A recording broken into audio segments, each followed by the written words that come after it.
Anyway, I want to ask you a question as we dive in this morning. Who is the first person in your memory that was mean to you, that was rude to you, that left you feeling, ugh? Who's that first person? Was it a bully? Was it a sibling? For me, it was my elementary school bus driver, Mr. Duke. And the name just is so appropriate for who he was, right? I mean, he was like the guy that, nervous parents would bring their kids to the bus stop and say goodbye to their little ones for maybe the very first time.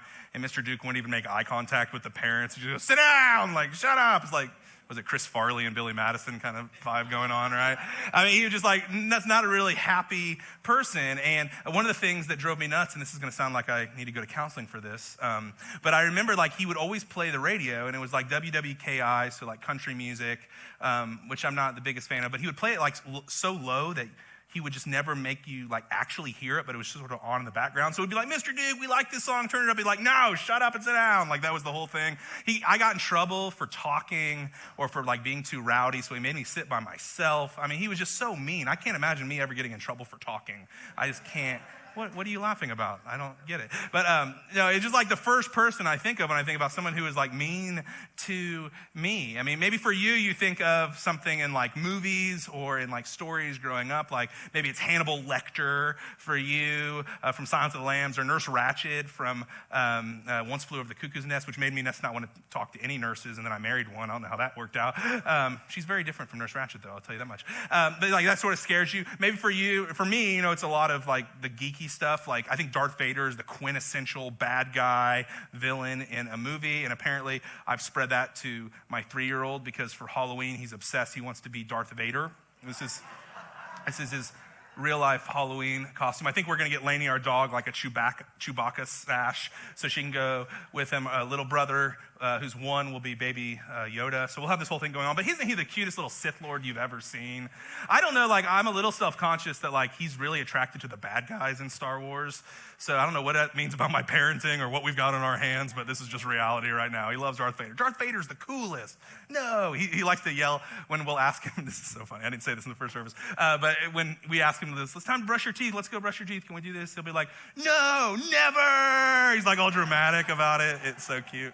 That's just what we got going on, right? But anyway, off of Darth Vader, you know the mean people, right? Like the rude people, the people that are just cruel or they're just not giving you a fair shake. Maybe it starts light and you can think about someone who's just unpleasant, like someone in customer service who doesn't want to like make eye contact with you, doesn't really want to be helpful, and you're asking the question like, what happened to your breakfast this morning? Because something really went off. But they're snippy, they're snarky, they're just rude, just difficult, right?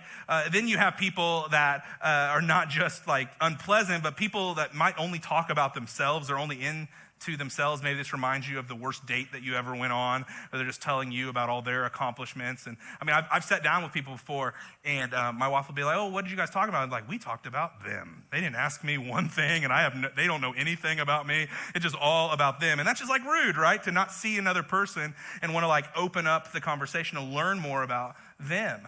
Maybe for you, you've been around somebody before that they're like deceptive. Like there's just something sneaky about them. Like you can't put your finger on it because that's their goal, is for you not to be able to put your finger on it. But they're like trying to get something from you, and they're just like trying to work an angle, and you feel like you're just like a subplot in a House of Cards episode where they're going to end up winning and you're going to end up losing. And it's like just mean, rude stuff. And maybe the kind of mean, rude people that drive me the most nuts, that boil my blood, are people that use people. People that like see you as a pawn in a game that they're playing, and they're going to win and they're going to get something from you. And they don't really see you as a human being. You're just an obstacle or somebody that can play into their game. I mean, that's like mean people. We've all got those people in our stories, right? The people that we might have in our family, the people that we might work under, or the people we might work with, the people that we share bleachers with at our kids' sporting events, the people that are across the street or next door to us. And we would just say, gosh, they're so rude. They're just mean. And there's a couple of realities about the mean people, the rude people, the difficult people in our lives. Like when they like do something to us, or heaven forbid, like up the ante, do something to our loved ones or our kids, right? Like the mama bears know what I'm talking about. That's when things really get bad. But when they do something, it does something to us, in us, that we don't like. They knock us off balance. Rude people knock us off balance. If we have a normal, even-keeled approach to things, someone who's rude or mean or difficult to us, they like knock us off balance. And isn't it true when you're knocked off balance, you have to overcompensate from what you normally do in your walking stride to come back to even? And so they knock us off balance to where they say something to us, they hurt us, and then we feel like we've got to come swinging back just to get back to normal. And we say things to them that we don't say to people. We believe things and think things about them that we don't like to think or believe about people. And maybe someone's told you once, man, when you're around them, you're different. You're just not the same. And you're like, what are you talking about? This is what we're talking about.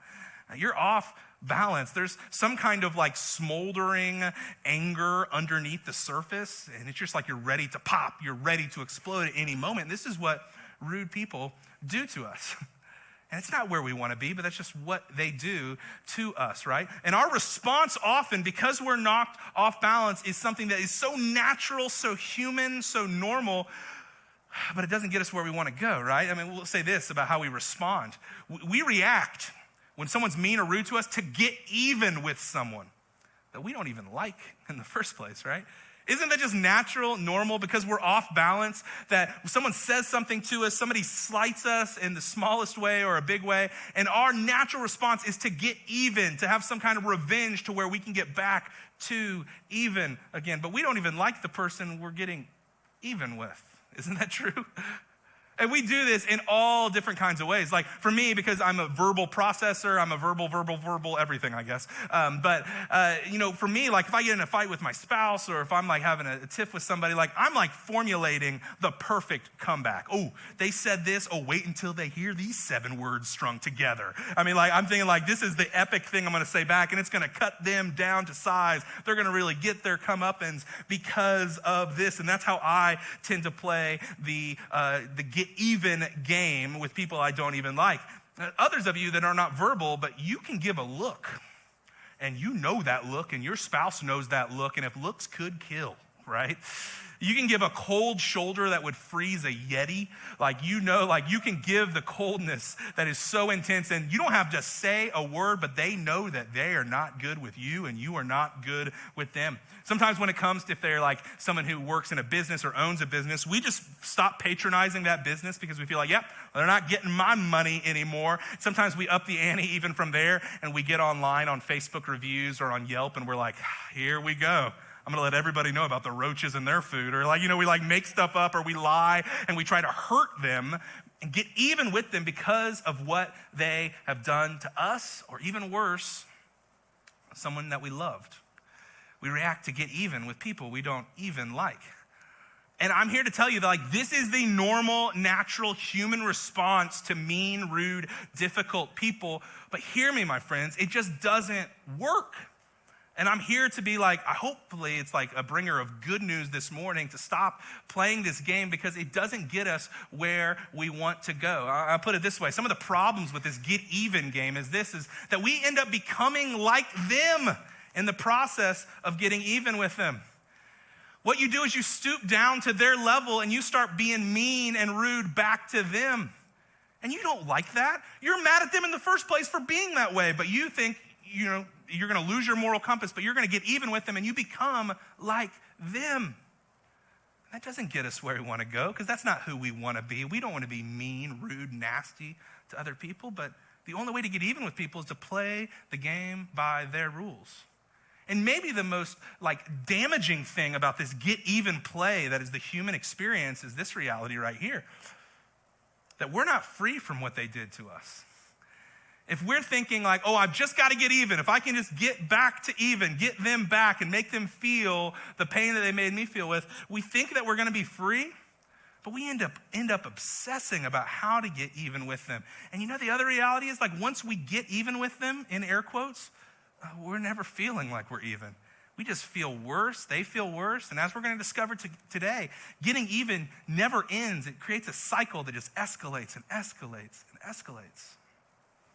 So my friends, here's what I want you to know today, and what we're going to journey through together is that there's a better way to deal with difficult people than just getting even. It's not natural.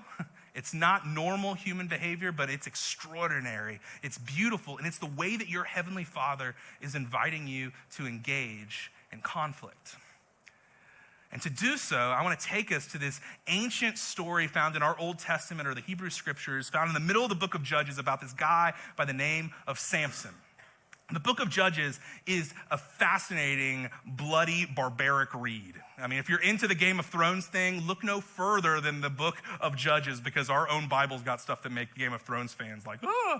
I mean, it's like intense, right? I mean, it's just like you see the messiness of human nature and rebellion and violence and betrayal and all these things play out. And this is a time in God's people's story way before Jesus, and it's actually before Israel, God's people, even had a king. So they had these judges that were kind of political rulers and spiritual rulers over the entire nation of Israel. And what's fascinating is that we're introduced to one of those judges by the name of Samson. And I don't know about you, but growing up for me, I grew up in church where we had like flannel graph, and most of you guys probably don't even know what flannel graph is. Good for you. But flannel graph was like one step down from puppets, where there'd be like this board and you'd stick like stickers, but they were flannel, and they'd be like the different characters of the story. And Samson was always my favorite, because Samson was kind of like Thor from the Marvel Cinematic Universe. He was kind of like the big, bad, tough guy who had like the major strength. And he was just like the superhero of the Old Testament. And the only thing I could probably tell you about Samson is that he was big and bad and strong, and Delilah, his wife, cut his hair and he lost all his power. That was like his kryptonite, right? And that's about all I could tell you. So what I want to do this morning, you're like, what are we talking about? Getting even and cutting hair and Superman, all that kind of stuff? Because I want to take us to this story again in the book of Judges. That's about the whole length of the New Testament book of Ephesians. It's a big chunk. It's the longest narrative in the book of Judges. I want to take us there to show us the folly of Samson, and to give us the opportunity to get right what Samson got wrong when it came to dealing with difficult people that have harmed you, hurt you. Because Samson's got a lot to show us and a lot to teach us. So let's look at this story through adult eyes and adult ears, and let's go on the journey together, okay? Sounds good. Here we go. We're going to start here at the beginning of Samson's story. Say the woman, or Samson's mother, gave birth to a boy and named him Samson. He grew, and the Lord blessed him, and the Spirit of the Lord began to stir him while he was in Mahana Dan, between Zorah and Eshtaol. Now, we're told here that he was named Samson. And, names in the ancient Near East were a different thing than they are for us today. We look at, like, the most popular names of 2022 and, like, oh, what's the cool name that the celebrity is naming? Apple or orange? What's next? I don't know. But we look at these names, and we think this is what the name should be. In the ancient Near East, a name was so much more. To give a child a name was speaking their legacy and their story into existence. It was saying, this is the type of person that this child will be. In Samson, or in Hebrew, he was given the name Shimshon, which, if you're looking for a name, Shimshon, bring it back. But Samson, Shimshon, means from the light. In a world that is full of darkness, Samson was called to be one that was from the light, to spread the light and the truth of God. That's what Shimshon means. So Samson was supposed to be someone who was leading the way as a judge over God's people. Not only that, but we understand here that later in the story, we're told that he was called to be a Nazirite priest, and he was under the Nazirite vow. And Nazirite priests were ones that were leading the way in the worship of God and connecting God's people to God's ways. And they had this vow where there were 3 things they were supposed to abstain from so that they would be other, set apart as Nazirite priests. They weren't supposed to have any alcohol. They had to be teetotalers, couldn't have any booze of any kind. They were not allowed to cut their hair. They were supposed to look different and have like, the Fabio look going on. That was what they were told to do. And then also they couldn't be around dead bodies of any kind, of animal or human. They couldn't be defiled around dead bodies. These were the 3 rules of the Nazirite vow for Shimshon, Samson, to be from the light. This is how he was called to live and to lead over God's people. But it doesn't take us very long to see that Samson, he lost the plot. And there were some character deficits inside of Samson. The very next verses, we're told that he grows and he's strong and he comes of age and he wants to marry. And we're told this in the beginning of chapter 14. Samson went down to Timnah and saw there a young Philistine woman. When he returned, he said to his father and mother, I have seen a Philistine woman in Timnah. Now get her for me as a wife. What a charmer this guy is, right? Ma, dad, meatloaf, and wife, and Timnah, whatever. Like, I need to make this thing happen. And we're just told, from his character, from his very beginning, man, he's not really being from the light. He's seeing this woman as just something to achieve, something to accomplish and win over. And we see later in the story, things get really wacky because next they head down to Timnah to meet this Philistine woman. And on the way, he must have been separated from his mother and father. And he comes across a young lion that was roaring at him. And when most people in the ancient Near East would probably soil their loincloths, Samson actually killed the lion. Ooh, remember the Nazirite vow? Can't be around a dead body. Samson, he hides this from his parents. He killed the lion. He goes and he meets with the woman and they make arrangements for the wedding. And on the way back, he comes across that carcass again. And he discovers that there's some bees inside of this carcass of this lion. And what does he do? Even though it was not FDA approved at all, he scoops his hand inside of the carcass of the lion and gets some honey and eats the honey from the lion. I know, we're gross. There's no way that would be approved today, right? But he's doing that to eat. But the thing we should really be gross about was he broke his Nazirite vow again. He forgot who he was supposed to be. He goes around the dead carcass again and eats from this dead carcass. A little bit later, he goes back to Timnah and they're going to make arrangements to have this big wedding celebration. And then we're told this. Now his father went down to see the woman, and there Samson held a feast, or in the Hebrew language, a mishtah, as was customary for young men in the Philistine culture. Now the mishtah, the feast, it actually translates to literally just a drinking bout. This was a rager. Most weddings you think are expensive because they're one day. Jewish weddings were 7 days. Philistine weddings were over a month long. So this was just a rager that was going on for over a month. So again, what's Samson doing? He's forgetting his vow to not drink alcohol because he was a Nazirite priest. He's losing the plot. He's losing the plan again. And it's at this wedding feast, this drinking bout, this rager that Samson is in the middle of. And we're told early on, he comes up with this idea of a riddle. He likes just toying with people because, again, he doesn't see the image of God on people. He sees them as people to use. And he comes up with this riddle to where the answer to the riddle is that he ate honey out of the lion's carcass. But no one would ever guess that because of who he was, right? And so he says at the end of the 7 days of this feast, on the seventh day, if you don't answer correctly what I ate the honey out of, then I win. But if you get it right, then I'm going to have to give you all fresh new linens and fresh new clothes. And so he sets up this weird riddle situation. And his new wife actually gets pressured by Philistine men to give them the answer. So right before the buzzer on the very last day of this wager, of this riddle, the Philistine men come to Samson and said, yeah, you ate honey out of a lion. And Samson is furious. I mean, he feels betrayed. He feels hurt because he knows that the answer had to come from his wife. So his wife isn't trusting him. He's trusting, she is trusting these Philistine men. And Samson is so furious and betrayed by his wife that he throws a bit of a temper tantrum. And the temper tantrum is described right here in verses 19 and 20. He went down to Ashkelon, struck down 30 of their men, stripped them of everything, and gave their clothes to those who had explained the riddle. Burning with anger, he returned to his father's home.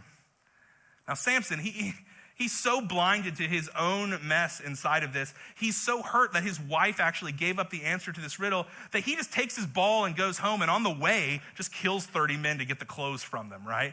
I mean, you see the anger and the hurt that he experienced, and then he just heads home, leaves his wife there at the wedding feast for an undisclosed amount of time because he's hurt. And he'd been hurt by a mean person, his wife, to go behind his back and cheat in this way.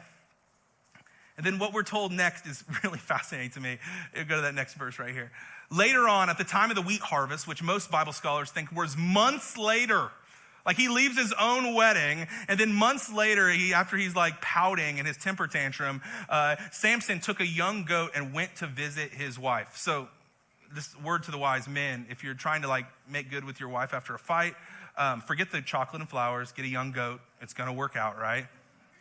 Actually, nothing actually works out, and it will not work out that way either. But we're told this is what happens when he comes with a young goat on his back. He said, I'm going to my wife's room. Probably only had one thing on his mind. But her father would not let him go in. The father says this, his father-in-law says, I was so sure you hated her, he said, that I gave her to your companion, to your best man. Isn't her younger sister more attractive? Take her instead. Like, we're just in a competition for like the greatest guy ever between Samson and Samson's father-in-law. Terrible men, a different consciousness about women's rights for sure in this culture, right? But we see here, like, Samson is wronged again. I mean, he was mad at his wife in the first place for giving up the answer to the riddle. He is furious at his father-in-law for giving away his pledged wife to his companion or his best man. And you know, there's a moment here where Samson can be like, you know what? I see that I screwed this thing up. I went and killed 30 people at my wedding. I mean, he could do that, right? That makes sense. Or he could keep swinging and upping the ante on the revenge. Which course do you think he takes? You see this, the very next line, the very next verse. Samson said to them, this time I have a right to get even. There's our phrase, get even with the Philistines. And I will really harm them. This time I have the right. You see how he's so blinded? His moral compass is so gone because he is like driven by revenge and getting even. I mean, he was wrong because somebody gave away his wife, but he is blinded by it. It's been months and he was gone, and now he is so mad, not only at his wife, but at his father-in-law for letting this thing happen. His moral compass is out the window. And so we're told this in the very next verses. This is what he does to get even. So he went out and caught 300 foxes and tied them tail to tail in pairs, as one does. He then fastened a torch to every pair of tails, lit the torches, and let the foxes loose in the standing grain of the Philistines. He burned up the shocks and standing grain together with the vineyards and the olive groves. He's so bent on getting even that he becomes an agricultural, economic terrorist and destroys the entire economy of a nation of people.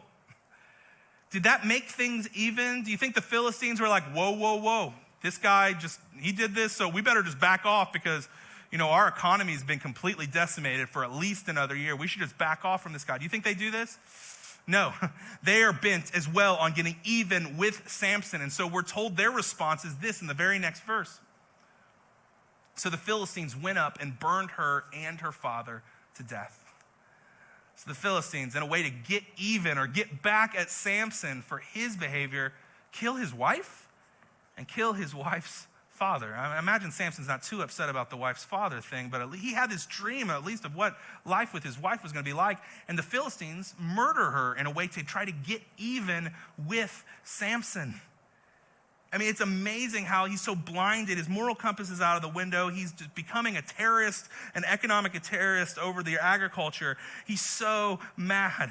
And then Samson's response to this, again, he just keeps on the cycle of getting even with. He said this to them, since you've acted like this, I swear that I won't stop until I get my revenge on you. He attacked them viciously and slaughtered many of them. Then he went down and stayed in a cave in the rock of Etam.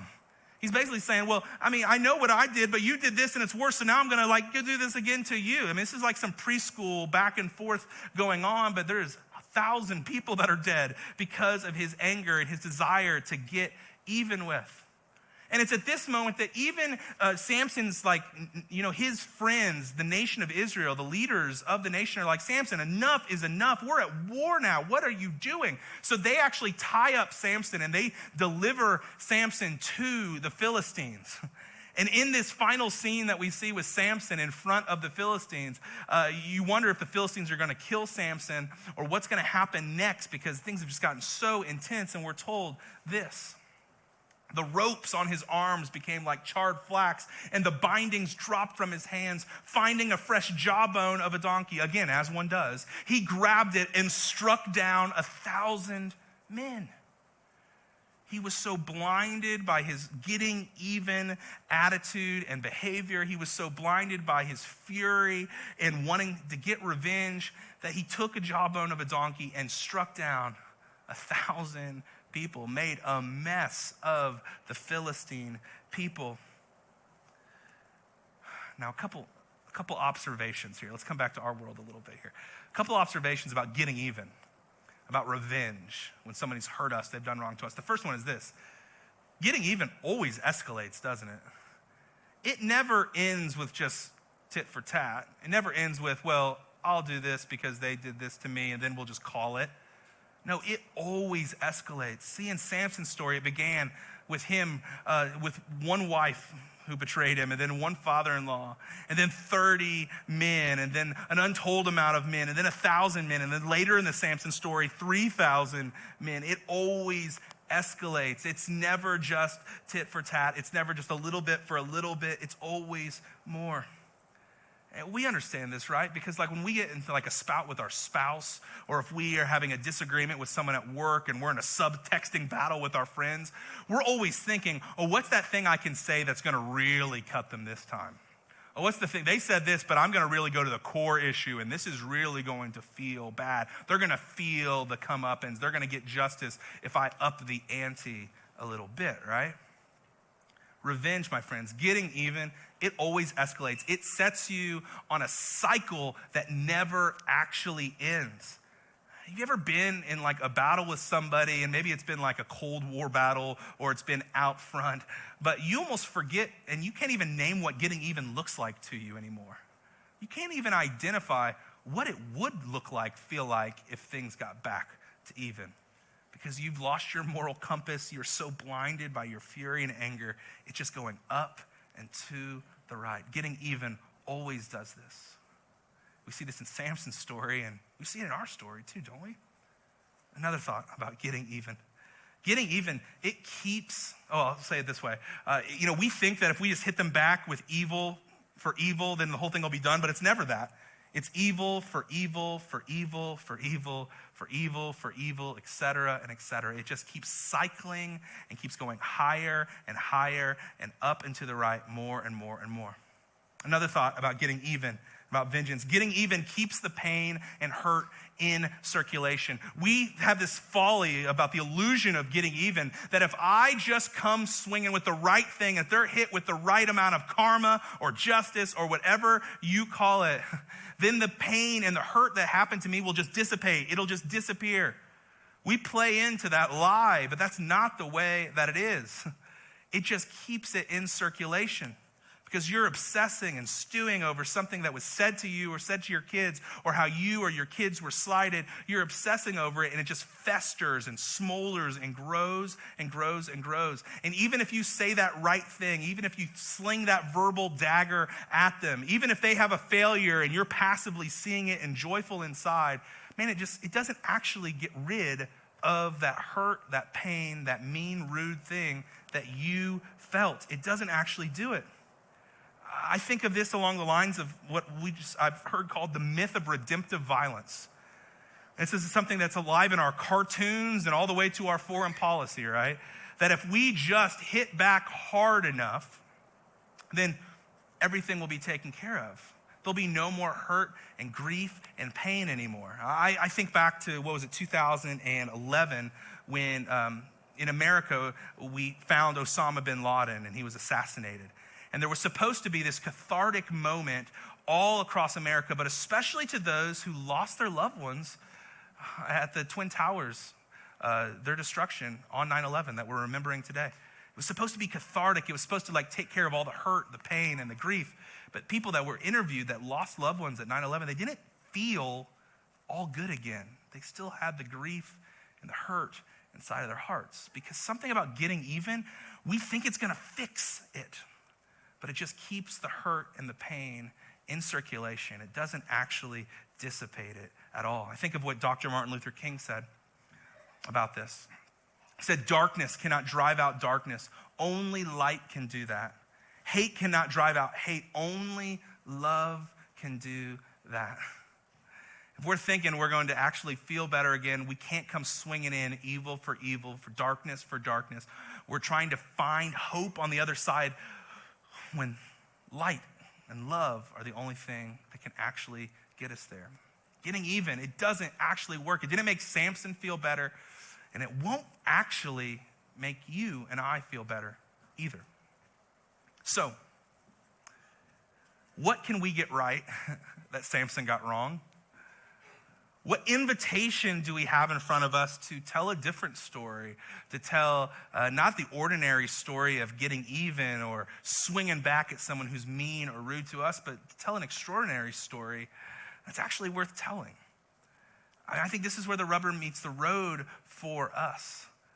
And so what I want us to do is I don't know if this is just showing my age, but I want us to all to have a little bit of a pop-up video moment. Do you guys remember pop-up video?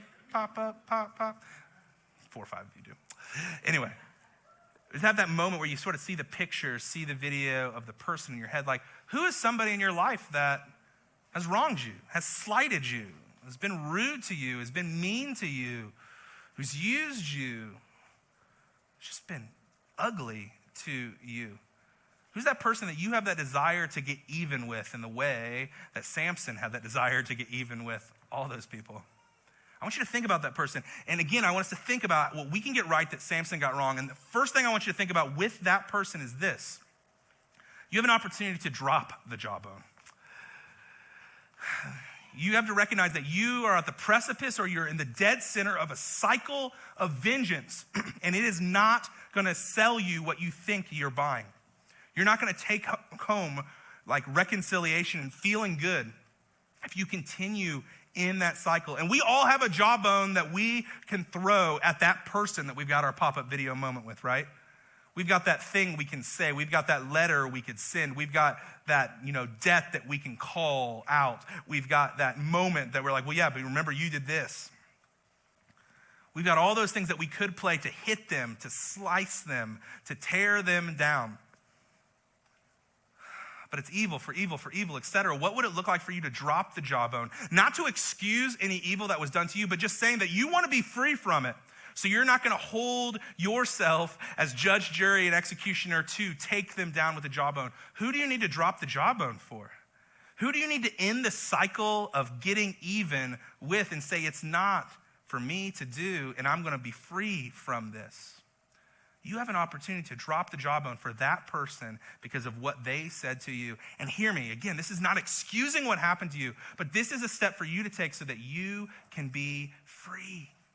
And that's what your Heavenly Father invites you to do, and He wants you to be free. So drop the jawbone, end the cycle. Say that it's not your job to continue the getting even vengeance game. I want to invite you to do that. A few other challenges inside of this. For you first, to drop the jawbone, end the cycle. Even though you have the right to hit back, don't hit back. The second thought is this: let God do His job. Here's the reality when we get in these moments, when people are mean, rude to us, and we have ammunition back, and we have that human desire to get even with them, we tend to think that it's our job to be judge, jury, and executioner. And be like, oh, I'm the one that's going to bring the justice. I'm the one that's going to let them hear it. I'm the one that's going to let them get their comeuppance and karma and all this kind of stuff, right? But here's the reality about you being judge, jury, and executioner. It's exhausting, isn't it? It is a heavy weight for you to bear, thinking that it's your job to do this. You're obsessing about it. You're fantasizing in your head about what you would say. You're fantasizing about the moment where they break down and realize the pain that they caused you. And it's exhausting. And then you got to think about the other reality is that this person that's harmed you, that's been mean or rude to you and difficult to you, they're just over here living their life and they're not thinking about you at all. And you're sitting there stewing, obsessing about this. Being the judge, jury, and executioner towards people that have harmed you, hear me, my friends. It is too heavy a weight for you to bear. You weren't created to carry it. It's not your job. Our God, He is judge, He is jury, and if necessary, executioner, I guess. And we are trying to put on His job, man. It will crush us. It will destroy us. It will make us a shadow of ourselves. And we'll start to become like that person that we don't like in the first place. Have faith in God to be judge. Have faith in Him to do it. That's what, having faith is trusting God to do His job. And for some of you that are like, yeah, but I want them to hurt. I want them to feel pain. I want them to feel just a small amount of the pain that they've caused me. I just want to say, they probably already are. They are. Because we talked about this briefly last week, that hurt people. And if they hurt you, man, there's something inside of them that's hurting. There's something inside of them that's out of order, broken, and they're hurting already. It's not your job to cause them more pain. Let God do His job and trust Him with it in His timing. It's not your job to be judge, jury, and executioner because it's exhausting and you're not good at it because you're blinded as well because our moral compass gets blurry when we're dealing with someone who's hurt us or hurt our loved ones. The last thought is this. Let God do his job, but you got to remember your job, friends. And here, I just want to talk for a moment to the people in the room that consider themselves Christ followers, Jesus followers, saying that Jesus is your king and leader and Lord over your life. Specifically to you, you've got to remember your job. Your job is not judge, jury, executioner, to make others feel bad, guilty, shame, to convict other people. That's God's job, is to convict other people. And we need to recall that our job is to love and be a blessing and be a conduit of God's grace and his kindness to other people. And hear me, this is hard to hear, but hear me. Be kind to those people, especially those people that have harmed us or harmed our loved ones. I remember what Jesus said in his kingdom manifesto, in his Sermon on the Mount, when he talked about something that's very apropos to what we're talking about. He says, for my people, for my followers, I know it's natural to go an eye for an eye. I know it's natural to hit back when they hit you, but I want you to remember this. This is what my people do, and it's upside down, and it's counterintuitive, but it's beautiful. It's where the life is. It's how we actually put the world back together. Jesus said this, but to you who are listening, love your enemies. Do good to those who hate you. Bless those who curse you. Pray for those who mistreat you. Love your enemies. Do good to those who I've got the pop-up video moment with.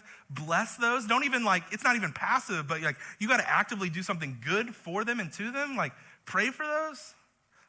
Pray for them to get hit by a truck, that kind of thing, right? And we can look at this, and we can look at this teaching from Jesus, and we can be like, oh, thank God he went to the cross for my sins, because I'm going to sin because I'm not going to do that one. I mean, we can think that way. But we could also see this as a beautiful invitation to stretch ourselves and to actually partner with God to bring the up there down here on the ground level in our relationships. It's not normal. It's not natural. It's not something you can muster on your own. But as you walk with Jesus and you're formed by Jesus, this is the kind of stuff that can happen. It is natural, you guys, to do the get even game. It's natural to play the revenge game, but it's a folly. It doesn't work. It's only going to lock you up in chains. It's not going to make you feel better, because getting even, you can't even identify what getting even would look like or feel like. And that's where Samson got wrong, that, man, we have an opportunity to get right. Bless those who curse us. Pray for those who mistreat you. Do good to those who hate you. Man, that's how we find freedom. And we're going to stretch into that a lot more next week. But I got one other question I want to lay before you. Just to imagine this. Here's a question. When you're running with the mean person with that pop-up video moment in your head, that you're running with that person is just a story you tell. When it's way back in your past. What kind of story do you want to tell? What kind of story do you want to tell your kids, your grandkids? What kind of story do you want to sit around and talk about? Do you want to tell the ordinary story of, oh man, it got ugly. And we went back and forth, and she ended up quitting. And man, now I just hope I don't run into them at Kroger. Do you want to tell the normal story? Or do you want to tell an extraordinary story of, you know what? I was wrong. You were wrong, and I wanted to take them down. I wanted to take the jawbone and slice them down. But I realized it wasn't going to work, so I dropped it. And I walked a new path. Man, I want to be able to tell my boys that kind of story. I want my boys to see that the vengeance getting even game doesn't work. Don't you want to be able to tell that kind of a story, an extraordinary story? That, yeah, there are rude, mean people. But you know what? We don't play their game by their rules, because we're Jesus people and we're called to a different way. Oh man, that's exciting. That's hard, but that's the invitation, you guys. Don't settle for getting even. Don't settle for evil for evil. There's a better way. Let's get right what Samson got wrong.